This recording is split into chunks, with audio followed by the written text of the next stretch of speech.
Yes అనే అక్షరంతో పేరు మొదలైన వారికి ఈ 2026 పరభవనామ సంవత్సరంలో అద్భుతంగా ఉండబోతుందండి. ఎస్ అనే పేరుతో మొదలైన వారు సంతోష్, సతీష్, సమత ఇలా ఏ పేరైనా గానివ్వండి. వారికి ఈ 2026 సంవత్సరంలో వారు నంబర్ 1 పొజిషన్‌లో ఉండబోతున్నారు. ఎందుకంటే ఈ చాల్దియన్ సిస్టమ్ ప్రకారం దాని వాల్యూ గనుక చూసుకుంటే ఎస్ అనే అక్షరానికి మూడవ నంబర్ వస్తుంది. మూడవ నంబరు గురువుకు సంబంధించిన నంబరు. అదేవిధంగా పైథాగరస్ వాల్యూ సిస్టమ్ ప్రకారం చూసినట్లయితే ఒకటవ నంబర్ వస్తుంది. ఒకటవ నంబర్ అంటే రవికి సంబంధించిన నంబరు. కాబట్టి ఈ ఎస్ అనే అక్షరంతో పేరు మొదలైన వారికి ఇటు రవి బలం, అటు గురు బలం ఈ 2 కలిసి వారికున్న సమస్యలు మొత్తం తొలగిపోనున్నాయి.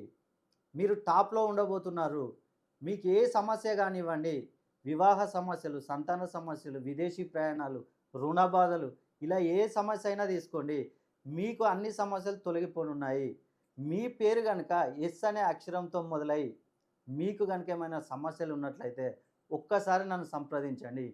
మీ పేరులో సంఖ్యాబలాన్ని పెంచి మీ సమస్యలు మొత్తం తీర్చేస్తాను.